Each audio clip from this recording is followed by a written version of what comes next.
Assalamualaikum warahmatullahi wabarakatuh. Pada kesempatan kali ini, saya, Abi Putra Maulana, dan rekan-rekan saya, Fahmi Maulana Sidik, Yani Triwahyuni, dan Salmanul Faridah, akan menjelaskan tentang metode transportasi, khususnya metode Vogel.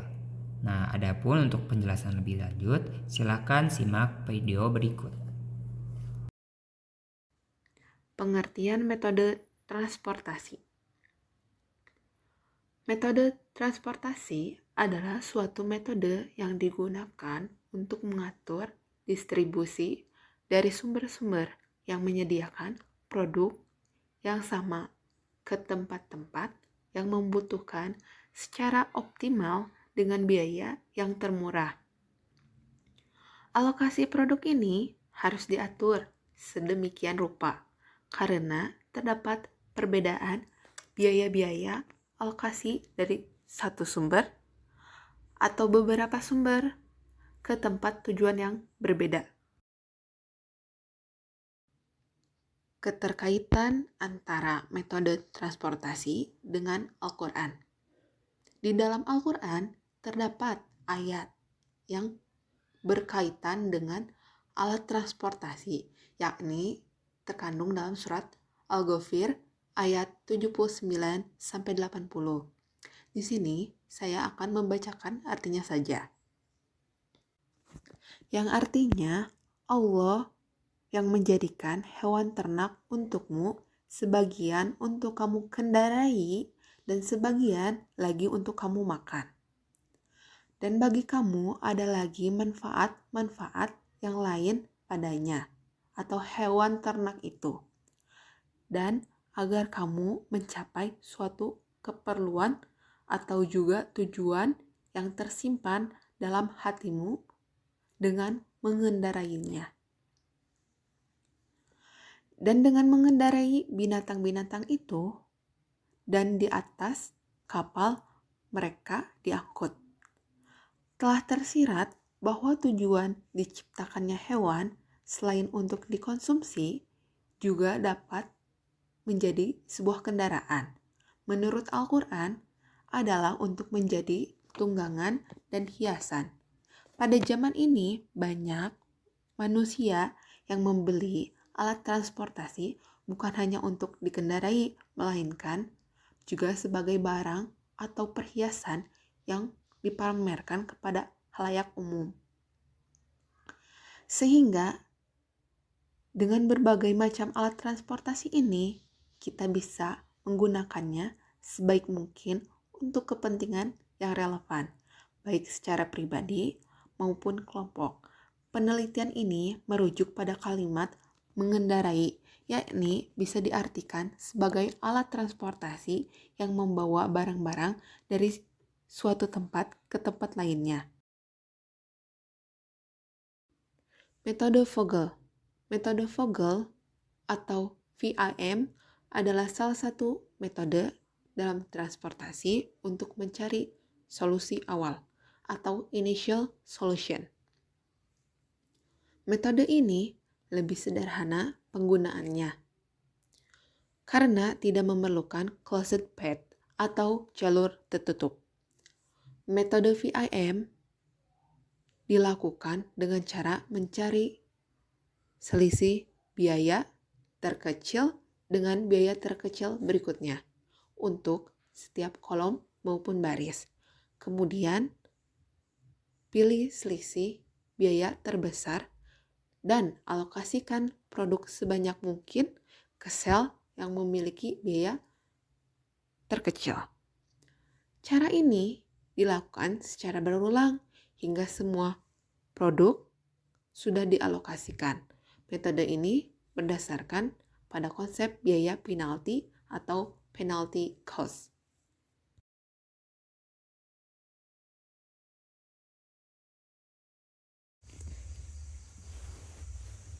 Kelebihan dan kekurangan metode Vogel.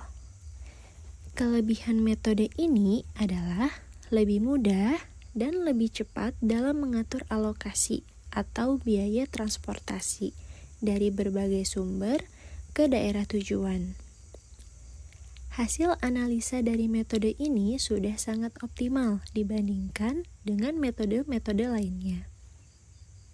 Sedangkan kelemahannya adalah proses literasi pada metode ini terbilang lebih rumit. Pada metode Vogel atau VAM, setelah semua produk telah dialokasikan, harus menguji sel bukan basisnya apakah sudah memiliki nilai, yaitu 0. Hal tersebut dilakukan untuk menjamin bahwa total biaya benar-benar sudah minimum. Selanjutnya, yaitu langkah-langkah dalam metode Vogel. Yang pertama, menghitung opportunity cost untuk setiap baris dan kolom. Opportunity cost untuk setiap baris I dihitung dengan mengurangkan nilai CIJ terkecil pada baris itu dari nilai CIJ atau nilai rata-rata dari biaya transportasi dibagi banyaknya jumlah barang yang disalurkan. Satu tingkat lebih besar pada baris yang sama. Opportunity cost kolom diperoleh dengan cara yang serupa. Biaya-biaya ini adalah penalti karena tidak memiliki kotak dengan biaya minimum. Yang kedua, pilihlah baris atau kolom dengan opportunity cost terbesar. Jika terdapat nilai yang sama, maka pilih secara sembarang. Alokasikan unit barang sebanyak mungkin ke kotak dengan nilai CIJ minimum pada baris atau kolom yang dipilih.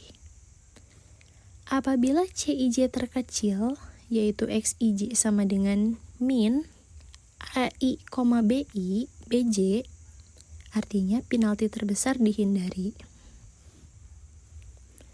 Yang ketiga, yaitu sesuaikan penawaran dan permintaan untuk menunjukkan alokasi yang sudah dilakukan. Hilangkan semua baris dan kolom di mana penawaran dan permintaan telah dihabiskan. Yang keempat, jika semua penawaran dan permintaan belum terpenuhi, maka kembali ke langkah pertama dan hitung kembali opportunity cost yang baru. Jika semua penawaran dan permintaan sudah terpenuhi, maka solusi awal telah diperoleh. Tahapan yang terakhir yaitu menghitung biaya total dengan menjumlahkan hasil kali banyaknya barang dengan biaya distribusi. Supaya kita lebih paham dan lebih mengerti mengenai metode Vogel ini, saya sudah menyiapkan contoh soal ya, seperti yang kita bisa lihat bersama. Suatu perusahaan yang mempunyai 3 buah pabrik, di pabrik 1, 2, dan 3. Perusahaan menghadapi masalah alokasi hasil produksinya dari pabrik-pabrik tersebut ke gudang-gudang penjualan di A, B, C. Diketahui kapasitas pabrik dan kebutuhan gudang sebagai berikut. Tabel kapasitasnya ya. Pabrik 1 dengan jumlah 150 barang, pabrik 2 dengan kapasitas 175 barang, dan pabrik ketiga dengan jumlah kapasitas 275 dengan jumlah total kapasitas ada 600. Selanjutnya ada tabel kebutuhan gudang, yaitu gudang A membutuhkan 200 barang, gudang B membutuhkan 100 barang, gudang C membutuhkan 300 barang, dan jumlah keseluruhan barang yang dibutuhkan gudang ada 600. Nah, selanjutnya ada tabel biaya distribusi. Ya, ini seharusnya dalam bentuk ribuan, tapi untuk mempermudah proses menghitung, kita tulis dalam satuan ya. 6, 8, 10, 7, 11, 11, 4, 5, dan 12. Nah, ini biaya dari pabrik 1 ke gudang A 6.000, pabrik 1 ke gudang B 8.000, sampai dari pabrik 3 ke gudang C yaitu 12.000. Nah, selanjutnya proses yang pertama adalah mengalokasikan angka-angka yang sebelumnya kita dapatkan dari soal ke dalam tabel yang menyeluruh ini ya. yaitu dengan masukkan kapasitas pabrik di kolom terakhir yang paling kanan, kebutuhan gudang di baris terakhir yang paling bawah, dan biaya distribusi pada kolom segi 4 kecil. Ya, seperti yang kita lihat tadi ada 6, 8, 10, 7, 4, 11, 11, 5, dan 12. Nah, selanjutnya adalah menghitung opportunity cost dari tiap kolom dan baris menggunakan 2 angka terkecil dari tiap kolom dan baris. Kemudian kita kurangi. Nah, seperti yang kita tahu ya, kita lihat dulu ini kan kolom ya. Kolom 1, kolom 2, kolom 3. Kita sebut saja sebagai kayak gitu ya. Nah, di kolom A ini, di kolom 1 ini, angka terkecil antara 6, 7, dan 4. Berapa? 2 angka yang paling kecil, 4 dan 6 ya. Yang di kolom B, 8 dan 5. Yang di kolom C, 10 dan 11. Ya, ini mohon maaf salah. Nah, selanjutnya ini kita hitung 2 nilai terkecil tadi. 6 dikurangi 4 hasilnya 2. 8 dikurangi 5 hasilnya 3. 11 dikurangi 10 hasilnya 1. Nah, setelah itu kita lanjut ke proses menghitung opportunity cost untuk setiap baris. Tadi karena sudah kolom, sekarang baris ya. Nah, kita lihat pabrik 1, pabrik 2, pabrik 3 ya. Di pabrik 1 itu ada 6 dan 8 ya. Pabrik 2, 7 dan 11. Karena di sini ada 2 bebas ya, boleh yang sini atau yang ini. Tapi saya menggunakan yang 11. Nah, selanjutnya di pabrik ketiga ada 4 dan 5 ya. Setelah itu kita hitung juga sama seperti tadi. 8 dikurangi 6 sama dengan 2. 11 dikurangi 7 sama dengan 4. 5 dikurangi 4 sama dengan 1. Nah, selanjutnya kita cari angka yang terbesar dari hasil opportunity cost. 2, 4, 1, 2, 3, atau 1. Yang mana? Ini ya angka 4. Setelah itu kita memilih nilai kolom C, I, J paling kecil. Nah, ini ya antara 7, 11, 11. Yang paling kecil mana? 7. Maka kita akan menggunakan yang ini ya. Pertama ini kita lihat 7, 11, 11 yang paling kecil 7. Jadi kita bisa menggunakan ini atau ini. Kita lihat ya. Nah, antara 175 dan 200. Nah, supaya ini memenuhi keduanya, kita ambil yang paling sedikit ya, 175. Karena kalau 200 maka ini kita hasilnya negatif. Kita coba ya. 170 misalkan 175 dikurangi 175 0. Sedang 200 dikurangi 175 25. Kalau kita isi dengan 200 di sini. 200 dikurangi 175 dikurangi 200 hasilnya negatif 25. Maka dari itu kita isi dengan 175. Nah, kalau sudah terisi maka baris ini kita coret yang menandakan bahwa kita tidak akan menggunakan atau mengabaikan baris ini untuk sementara ya. Nah, selanjutnya kita lakukan lagi hal yang sama ya, menghitung opportunity cost dari tiap baris dan kolom. 6 dikurangi 4 2, 8 dikurangi 5 3, 12 dikurangi 10 2. Terus yang barisnya 8 dikurangi 6 2, 5 dikurangi 1, 5 dikurangi 4 1. Nah, kita cari nih mana nilai opportunity cost yang paling besar. 3 ya di sini. 3. Nah, sekarang berarti kita menggunakan kolom yang ini. Kita cari dulu kolom nilainya biaya yang paling kecil. Yang mana? Ini ya. 5 dan 8 berarti 5. Kita pilih angka yang paling sedikit. 100 atau 275. Ya, 100. Maka kita masukkan angka 100 ke sini lalu kita coret kolom ini. Nah, kita lanjut lagi dengan menghitung yang lainnya ya.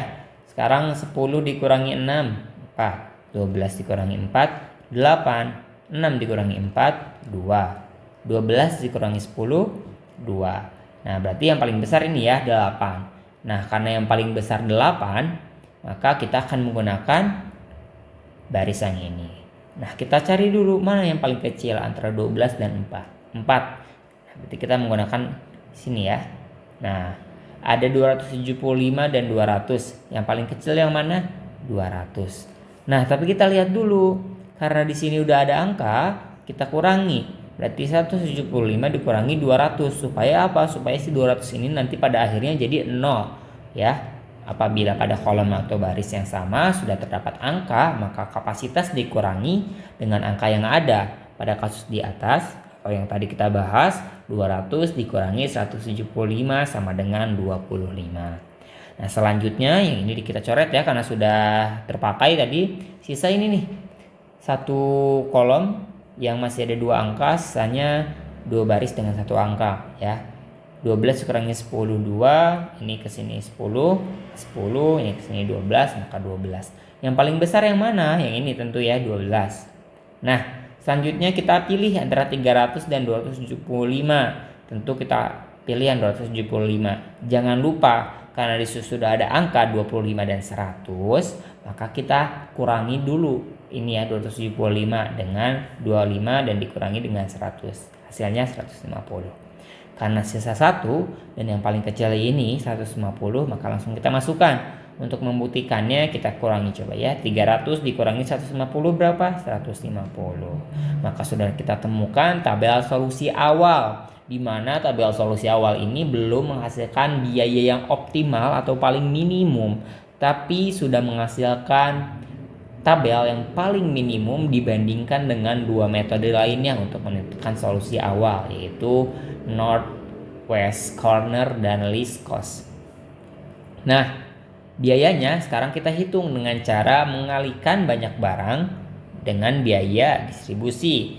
Sekarang 175 dikali 7 ditambah 25 dikali 4. Lalu ditambah 100 dikali 5 ditambah 150 dikali 10 ditambah 150 dikali 12. Hasilnya adalah 4.025 dengan total biaya adalah 4.025.000. Nah, apabila ingin menemukan hasil optimalnya, maka kita harus menggunakan tabel lanjutan atau metode lanjutan, yaitu stepping stone atau MODI. Nah, untuk lebih paham supaya teman-teman lebih mengerti bagaimana sih cara mengerjakan metode Vogel itu, ini ada 2 latihan soal, silakan dikerjakan ya. Nah, mungkin sekian tentang contoh soalnya. Kita berlanjut ke kesimpulan ya. Pada kasus mencari biaya minimum, kecepatan dan juga ketepatan proses pengerjaan dengan metode FAM yang diperoleh lebih cepat. Nah, yang kedua, adapun kelebihan metode FAM dibandingkan dengan NWC, metode FAM lebih mudah dan lebih cepat untuk mengatur lokasi, tentunya untuk daya transportasi ya, dari beberapa sumber ke daerah tujuan. Sedangkan pada metode NWC tidak mengalokasikan produk sebanyak mungkin pada kotak sel yang memiliki biaya transportasi terkecil. Dengan kata lain, setiap alokasi produk tidak memperhatikan besarnya biaya per unit. Metode ini hanya mengalokasikan produk berdasarkan kriteria sudut kiri atas dan sudut kanan bawah yang merupakan sel basis. Mungkin sekian presentasi dari kelompok kami. Apabila ada yang ingin tanyakan, maka silakan tinggalkan komentar di bawah. Wassalamualaikum warahmatullahi wabarakatuh.